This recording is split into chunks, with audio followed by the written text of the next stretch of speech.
Pernahkah kamu beli baju Prilafit, barang bekas yang kelihatan biasa saja, murah, tapi entah kenapa terasa punya cerita sendiri? Hati-hati, karena tidak semua baju bekas hanya menyimpan noda dan bau apek. Ada yang menyimpan sesuatu yang jauh lebih gelap. Malam ini, aku akan ceritakan kisah nyata tentang Kalista, seorang kolektor baju Prilafit. Ia hanya ingin mencari gaun sederhana untuk menghadiri pernikahan temannya. Tapi gaun merah titik-titik yang dibelinya justru menjadi awal dari mimpi buruk panjang yang menghantuinya. Bayangkan, kamu berdiri di depan cermin, dan bayangan yang kamu lihat bukan lagi dirimu. Bayangkan, saat kamu tidur, ada suara kain diseret di lantai, padahal kamar terkunci rapat. Bayangkan, kamu bangun tengah malam, dan gaun yang kau simpan jauh-jauh di gudang tiba-tiba sudah tergantung di kamarmu, seperti ada yang sengaja membawanya kembali. Inilah cerita horor nyata tentang sebuah gaun Prilafit thrifting yang berujung teror. Sebelum kamu dengar sampai akhir, coba tanyakan pada dirimu sendiri. Berani nggak kamu masih thrifting setelah ini? Kamu tahu nggak sih, kadang baju bekas itu bisa lebih seram dari sekadar kelihatan kusam atau ada noda kecil. Karena ada beberapa baju yang nyimpen cerita, nyimpen energi dari pemilik sebelumnya. Dan itu bukan energi yang bagus. Ada satu kisah nyata dari seorang cewek namanya Kalista. Dia kolektor barang-barang Prilafit, terutama baju. Awalnya sih cuma iseng, karena dia memang suka hunting barang vintage. Tapi justru dari kesukaan itu, dia ngalamin hal yang bener-bener gak bisa dilupain seumur hidupnya. Kalista itu orangnya kalem, gak aneh-aneh.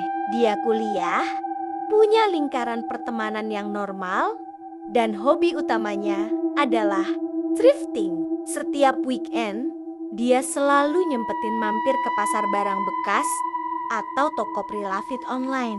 Buat dia, setiap baju punya karakter. Kadang kalau lihat satu gaun tua, dia suka mikir, ini dulu dipakai siapa ya?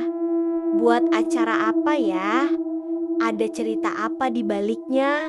Dan itulah yang bikin thrifting terasa lebih hidup. Sampai suatu hari, dia dapat undangan pernikahan dari salah satu temannya. Acara lumayan besar di sebuah gedung cukup mewah di Jakarta. Kalista langsung kepikiran harus cari baju yang pas. Dia nggak mau beli baju baru di mall, karena menurutnya selain mahal, kurang ada jiwanya. Jadi seperti biasa, dia mutusin buat thrifting. Hari itu cuacanya agak mendung, gerimis kecil turun. Kalista pergi ke sebuah pasar barang bekas yang jarang ia datangi sebelumnya. Tempatnya agak tersembunyi, bukan yang biasa ramai. Jalannya sempit, kios-kiosnya gelap, cahaya lampunya kekuningan, bikin suasana makin terasa tua. Saat masuk ke area itu, dia langsung ngerasa beda. Udara pengap, bau apek kain lama bercampur dengan wangi dupa samar entah dari mana. Dia jalan pelan-pelan, matanya menelusuri gantungan baju yang padat. Ada kemeja, jaket, dress, sebagian lusuh, sebagian terlihat masih layak. Sampai akhirnya di sebuah kios kecil di pojokan, matanya tertuju pada sebuah gaun merah bermotif titik-titik putih. Gantungan baju itu berderet, tapi gaun itu yang paling mencolok. Warnanya nggak pudar, justru terasa terlalu segar untuk ukuran barang bekas. Kalista mendekat. Pemilik kios, seorang ibu tua berambut putih, tersenyum tipis. "Itu bagus, Nak. Jarang ada model begini. Pas banget buat pesta." Suaranya serak, tapi penuh keyakinan. Kalista meraih gaun itu, meraba kainnya. Teksturnya halus, agak dingin di kulit, seperti bukan kain murahan. Dia coba angkat dan tempelkan ke tubuhnya. Panjangnya pas, modelnya klasik tapi elegan. Cocok sekali untuk acara pernikahan.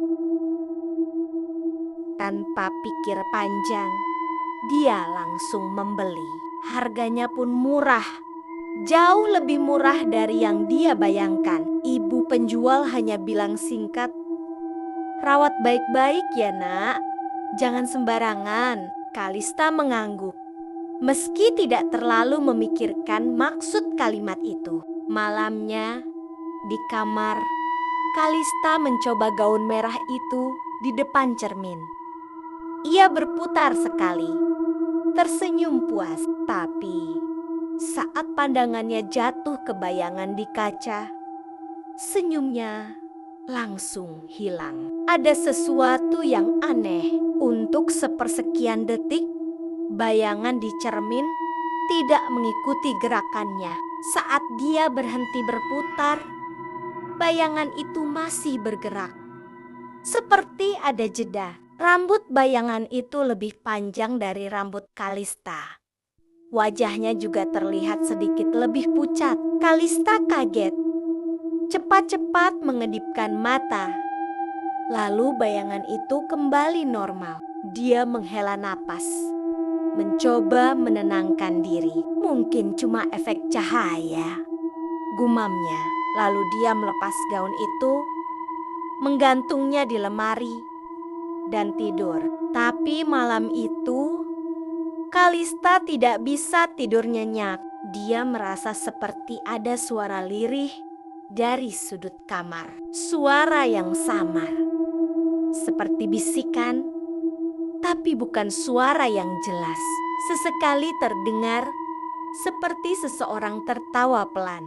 Bulu kuduknya merinding, tapi dia memaksa matanya terpejam. Keesokan harinya, Kalista mencoba melupakan kejadian itu. Ia fokus dengan aktivitas kuliah dan pekerjaannya. Namun, setiap kali melewati lemari, dia merasa gaun itu seperti menatap balik. Entah kenapa, meski hanya sebuah baju, Kalista merasakan energi aneh darinya. Hari pernikahan pun tiba. Kalista mengenakan gaun merah titik-titik itu dengan riasan sederhana. Saat ia tiba di gedung, semua orang memuji penampilannya. "Kalista, cantik banget bajunya. Dapat dari mana?" tanya beberapa teman. Kalista hanya tersenyum, merasa bangga sekaligus agak lega. Acara berjalan meriah, musik dan lampu gemerlap memenuhi ruangan. Tapi saat berdansa kecil dengan Tumon Temonia, Kalista tiba-tiba merasa ada tangan dingin menyentuh lengannya. Dia menoleh, tapi tidak ada siapa-siapa. Jantungnya berdetak kencang. Beberapa menit kemudian, dia pergi ke toilet untuk menenangkan diri. Saat berdiri di depan wastafel, ia melihat pantulan cermin besar di dinding. Dan di sana jelas sekali ada seorang wanita berambut panjang mengenakan gaun merah yang sama, berdiri tepat di belakangnya. Wajahnya pucat, matanya hitam, dan bibirnya tersenyum tipis. Kalista terlonjak mundur, menoleh ke belakang. Ruangan kosong. Dia kembali melihat ke cermin. dan bayangan itu sudah hilang. Sejak momen itu, acara pernikahan yang seharusnya menyenangkan berubah menjadi malam penuh teror bagi Kalista. Dia berusaha bersikap normal, tapi setiap sudut ruangan terasa dingin. Setiap pantulan kaca seperti menyimpan sesuatu yang tidak seharusnya terlihat. Dan itulah awal dari semua kengerian yang akan menghantui Kalista. Hanya karena satu gaun merah prilafit yang ia beli di pasar gelap itu. Setelah acara pernikahan selesai, Kalista pulang dengan perasaan campur aduk. Dari luar semua tampak normal, banyak teman memuji gaunnya, bahkan ada yang minta rekomendasi tempat beli. Tapi dalam hati, Kalista masih diliputi rasa takut karena kejadian di toilet tadi. Bayangan wanita berambut panjang dengan gaun merah itu terpatri jelas di kepalanya. Malam itu, ia pulang ke kos, membuka pintu kamar yang sepi, lalu langsung menggantung gaun merah di balik pintu. Dia terlalu lelah untuk berpikir banyak, jadi hanya menyalakan lampu tidur dan berbaring. Tapi baru beberapa menit berbaring, ia mendengar suara halus seperti kain diseret di lantai. Matanya langsung terbuka. Suara itu berasal dari arah pintu, tempat gaun merah itu tergantung. Kalista menahan napas. Ia menoleh perlahan dan jantungnya seperti berhenti berdetak. Gaun merah itu bergoyang pelan, padahal tak ada angin. Gerakannya bukan seperti kain biasa yang tertiup, tapi lebih seperti seseorang sedang memainkannya dari balik kain. Goyangan pelan, berhenti, lalu bergoyang lagi. Dia buru-buru menarik selimut, menutup wajahnya, mencoba tidur. Tapi semakin ia memejamkan mata, semakin jelas suara-suara itu terdengar. Ada langkah kaki pelan, ada suara bisikan samar, kadang seperti suara cekikikan kecil. Beberapa malam berikutnya, kejadian aneh terus berulang. Lampu kamar sering redup sendiri, pintu lemari terbuka tiba-tiba. Bahkan beberapa kali Kalista merasa ada seseorang duduk di ujung ranjangnya. Setiap kali ia berusaha membuka mata, tidak ada apa-apa. Tapi rasa berat di kasurnya jelas terasa. Sampai suatu malam, Kalista bermimpi. Dalam mimpinya, ia berada di sebuah rumah tua dengan dinding berlumut. Di sana, ia melihat pesta besar orang-orang menari dengan pakaian jadul, musik lawas mengalun. Di tengah pesta itu, ada seorang wanita cantik mengenakan gaun merah titik-titik. Wajahnya pucat namun tersenyum menawan. Wanita itu melambaikan tangan pada Kalista, seakan memanggilnya untuk ikut menari. Kalista terbangun dengan keringat dingin, napas tersengal. Saat melihat sekeliling kamar, ia melihat sesuatu yang membuat darahnya membeku. Gaun merah itu tidak lagi tergantung di balik pintu, tapi kini tergeletak di kursi dekat ranjang. Seperti ada yang sengaja meletakkannya di sana. Dia gemetar, mengambil ponsel, menyalakan senter, memastikan tidak ada orang lain di kamar. Kosnya terkunci rapat. Mustahil ada yang masuk. Tapi gaun itu jelas berpindah tempat. Esoknya, Kalista mencoba menceritakan sedikit pada temannya. Temannya hanya tertawa, bilang mungkin Kalista terlalu capek atau kebanyakan nonton film horor. Kalista hanya mengangguk, tapi dalam hati ia tahu apa yang dialaminya nyata. Hari-hari berikutnya makin parah. Kalista mulai sering melihat bayangan di cermin. Bukan bayangannya sendiri, melainkan sosok wanita asing yang mengenakan gaun merah yang sama. Kadang di kaca kamar mandi, kadang di layar ponselnya saat kamera depan tidak sengaja aktif.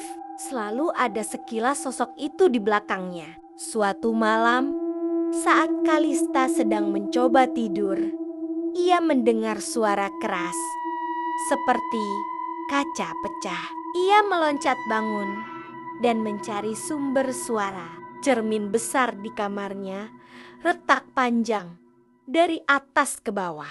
Padahal sebelumnya tidak ada apa-apa. Di tengah retakan itu, samar-samar ia masih melihat sosok wanita bergaun merah tersenyum ke arahnya. Kalista akhirnya tidak tahan. Ia memutuskan untuk mengembalikan gaun itu ke pasar tempat ia membelinya. Ia pergi pagi-pagi membawa gaun dalam tas. Namun saat sampai di pasar itu, kios yang ia datangi dulu tidak ada. Ia berjalan bolak-balik, memastikan tidak salah tempat. Tapi lapak itu benar-benar lenyap. Yang ada hanya kios-kios lain. Para pedagang bilang di pojok itu sudah lama kosong. Tidak ada yang berjualan. Bingung dan ketakutan, Kalista pulang membawa gaun itu lagi. Ia mencoba menyimpannya dalam kardus, lalu menaruh di gudang kos. Tapi malamnya, ia kembali bermimpi hal yang sama. Pesta tua, musik lawas, orang-orang menari, dan selalu ada wanita bergaun merah yang menatapnya tajam. Kali ini, wanita itu berbisik. Suaranya jelas sekali. Kau yang memakainya sekarang, berarti kau milikku. Kalista terbangun sambil menjerit. Saat ia menyalakan lampu, bulu kuduknya merinding habis-habisan. Kardus tempat ia menyimpan gaun itu kini terbuka, dan gaun merah itu terhampar rapi di lantai kamarnya. Seolah ada yang dengan sengaja meletakkannya di sana. Hari demi hari, gangguan makin parah. Kalista mulai sering mimisan tanpa sebab. Suhu tubuhnya turun mendadak di malam hari. Dan setiap kali bercermin, ia melihat wajahnya berubah pucat. Hampir mirip sosok wanita misterius itu. Teman-teman kosnya juga mulai memperhatikan. Mereka bilang Kalista terlihat kurus, lingkar matanya hitam, dan auranya berbeda. Suatu malam yang paling mencekam, Kalista terbangun karena mendengar suara langkah kaki di lorong kos. Ia keluar kamar untuk memastikan, tapi lorong sepi, hanya lampu redup berkelip. Saat ia berbalik hendak masuk kamar lagi, pintunya menutup keras dari dalam. Kalista panik, mencoba membuka, tapi pintu terkunci. Dari balik pintu, terdengar suara tawa lirih seorang wanita, diikuti suara kain yang diseret. Kalista akhirnya berhasil membuka pintu setelah memaksa beberapa kali. Saat pintu terbuka, kamarnya gelap total. Ia menyalakan lampu dan hampir pingsan melihat pemandangan itu. Gaun merah itu kini tergantung di tengah kamar. Bukan di gantungan, tapi seperti melayang di udara. Dan di bawahnya samar terlihat bayangan kaki seorang wanita berdiri. Kalista menjerit histeris, berlari keluar kamar, mengetuk kamar teman kosnya sambil menangis. Beberapa teman akhirnya datang, menemaninya hingga ia agak tenang. Tapi saat mereka masuk ke kamar, gaun itu sudah kembali tergantung normal di lemari, seolah tidak ada yang terjadi. Malam itu, Kalista tidak tidur di kamarnya. Ia menumpang di kamar temannya. Tapi anehnya, saat ia terbangun dini hari, gaun merah itu sudah ada di kursi dalam kamar temannya. Padahal tidak ada yang membawa masuk. Dan di titik itulah Kalista mulai sadar. Apapun yang menempel pada gaun itu tidak akan berhenti hanya dengan menyimpannya atau mencoba membuangnya. Sesuatu yang gelap, sesuatu yang haus sudah mengikat dirinya. Sejak malam itu, hidup Kalista berubah jadi mimpi buruk yang tidak ada ujungnya. Gaun merah itu seperti punya kehendak sendiri. Disimpan di kardus, dia bisa muncul di kursi, dikunci di lemari, dia bisa tergantung di pintu. Bahkan, waktu Kalista coba nitip ke temannya untuk dibuang jauh, gaun itu kembali lagi ke kamarnya, seolah berjalan sendiri. Kalista makin sering mengalami hal aneh. Kadang, tengah malam ia terbangun karena merasakan sesak di dada. Seperti ada seseorang menindihnya. Saat membuka mata, samar-samar terlihat rambut panjang menjuntai di wajahnya. Dan dingin napas orang lain menyapu pipinya. Ia menjerit, tapi suaranya tercekat. Tubuhnya kaku, tidak bisa bergerak. Hanya setelah beberapa menit, tekanan itu hilang, meninggalkan dirinya menggigil ketakutan. Hari-harinya jadi kacau. Ia tidak bisa fokus kuliah. Tubuhnya lemas dan wajahnya makin pucat. Orang-orang sekeliling mulai khawatir. Tapi Kalista hanya bilang, dia kurang tidur. Dia tidak berani menceritakan semuanya karena takut dianggap gila. Sampai suatu malam, gangguan mencapai puncaknya. Waktu itu hujan deras mengguyur, petir menyambar-nyambar. Kalista sendirian di kamar, lampu redup. Ia mencoba tidur sambil memutar musik lewat earphone, berharap bisa menenangkan diri. Tapi tiba-tiba musik berhenti sendiri. Saat ia membuka mata, ponselnya mati total. Meski siang tadi baru di-charge penuh. Suasana kamar jadi sunyi. Lalu terdengar suara pelan, seperti gesekan kain basah yang diseret di lantai. Kalista langsung sadar. Itu suara gaun. Dengan tangan gemetar, ia menoleh ke arah lemari. Benar saja, pintu lemari terbuka sedikit demi sedikit. Meski tidak ada angin, dari celah gelap itu perlahan keluar gaun merah titik-titik, seolah ada yang memakainya. Gaun itu tidak jatuh, melainkan berjalan dengan langkah pelan ke arah ranjang. Kalista kaku, tubuhnya tidak bisa digerakkan, matanya terbelalak, menyaksikan gaun itu makin dekat.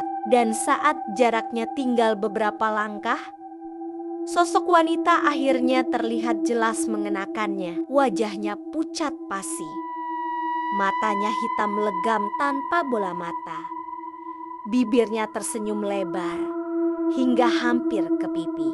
Rambut panjangnya menutupi sebagian wajah, basah seperti habis direndam. Wanita itu berdiri di samping ranjang, menunduk menatap Kalista.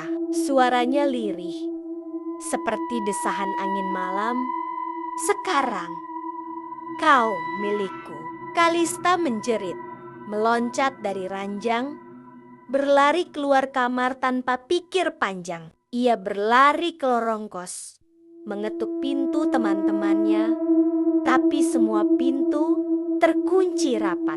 Suara hujan dan petir menelan teriakannya. Ia berlari ke lantai bawah, menuju pintu keluar. Tapi saat ia sampai di sana, pintu kos tidak bisa dibuka. Gagang pintu berputar, tapi kuncinya macet. Seolah ada yang menahannya dari luar. Kalista menoleh ke belakang dan hampir pingsan melihat seluruh lorong kos kini penuh bercak merah. Seperti noda darah yang menetes dari dinding. Lampu-lampu berkedip, bayangan wanita bergaun merah terlihat di ujung lorong. Perlahan berjalan mendekat. Suara langkahnya berat, menyeret, bercampur dengan suara tawa yang menggema. Kalista berlari ke dapur belakang, membuka jendela kecil dan mencoba keluar dari sana. Dengan susah payah, ia berhasil melewati jendela, jatuh ke tanah basah di halaman belakang. Ia berlari tanpa arah, melewati gang sempit. Hujan mengguyur tubuhnya, jantungnya berpacu. Hanya satu yang ia pikirkan: menjauh sejauh mungkin dari kos itu dan dari gaun sialan itu. Tapi saat ia sampai di sebuah jalan besar yang sepi, langkahnya terhenti. Di bawah cahaya lampu jalan yang redup, berdiri sosok wanita itu lagi. Gaun merah titik-titik basah menempel di tubuhnya. Rambut panjang menutupi wajah, tapi senyumnya terlihat jelas. Sosok itu tidak bergerak, hanya berdiri mematung menatap Kalista. Kalista mundur perlahan, lalu menoleh ke arah lain untuk lari. Tapi kemanapun ia menoleh, wanita itu ada di sana, di ujung gang, di seberang jalan. Bahkan di pantulan kaca etalase toko tertutup, wajahnya muncul berkali-kali. Selalu dengan gaun merah yang sama. Kalista akhirnya jatuh terduduk di trotoar, menangis histeris. Tubuhnya gemetar hebat. Mulutnya bergetar menyebut doa yang ia ingat. Namun, suara tawa lirih itu semakin dekat, semakin jelas, hingga terasa tepat di telinganya. Malam itu, Kalista ditemukan oleh satpam perumahan yang sedang patroli. Ia tergeletak di trotoar dalam keadaan pingsan. Tubuhnya dingin, wajahnya pucat seperti mayat. Saat dibawa ke rumah sakit, dokter bilang tidak ada luka fisik, hanya syok berat. Tapi yang aneh, tubuh Kalista penuh bercak merah kecil, mirip noda kain luntur, terutama di tangannya, seakan ia memegang kain yang basah. Setelah kejadian itu, Kalista tidak pernah kembali ke kosnya. Ia pindah ke rumah orang tua, tapi kondisinya tidak pernah sama. Ia sering melamun, sering terbangun tengah malam sambil berteriak dan menolak untuk bercermin. Setiap kali melihat bayangan dirinya, ia takut yang muncul bukan wajahnya, tapi wajah wanita itu. Gaun merah itu sendiri hilang. Setelah malam hujan itu, tidak ada yang menemukannya lagi di kamar kos. Seperti menguap begitu saja. Tapi Kalista tahu, gaun itu tidak benar-benar hilang. Ia hanya berpindah, menunggu orang lain yang ceroboh membelinya, sama seperti dirinya dulu. Sejak saat itu, Kalista berhenti total dari dunia thrifting. Semua koleksi pre-love yang dulu ia banggakan, ia jual habis-habisan, sisanya ia bakar. Ia tidak peduli rugi. Yang penting, tidak ada lagi barang bekas dengan energi aneh yang masuk ke hidupnya. Tapi dalam hati kecilnya, ia tahu satu hal. Apa yang datang dari gaun itu tidak akan pernah benar-benar pergi. Kadangkala, ketika malam terlalu sunyi, ia masih mendengar suara kain diseret di lantai kamarnya. Kadang ia mencium bau apek bercampur wangi manis. Aroma yang sama seperti hari ketika pertama kali ia menemukan gaun itu. Dan setiap kali itu terjadi, bulu kuduknya berdiri, tubuhnya membeku. Karena ia tahu wanita itu masih mengikutinya, masih menunggu. Kisah Kalista berakhir di situ. Tapi gaun merah Prilafit itu entah di mana sekarang. Mungkin sudah kembali ke pasar gelap.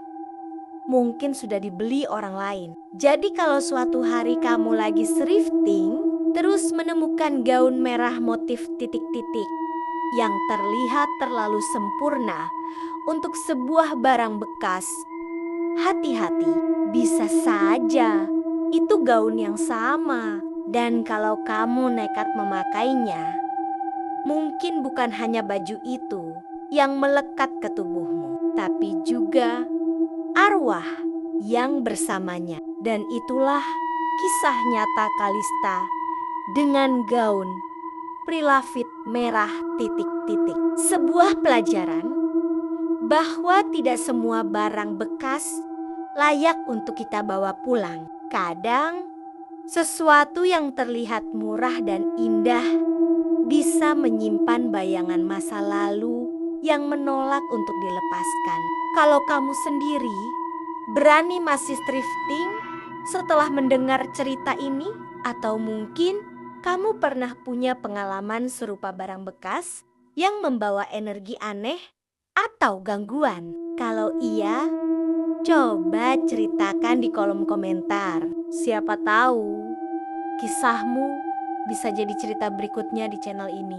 Sebelum kamu tidur malam ini, coba lirik sekali lagi barang-barang di sekitarmu.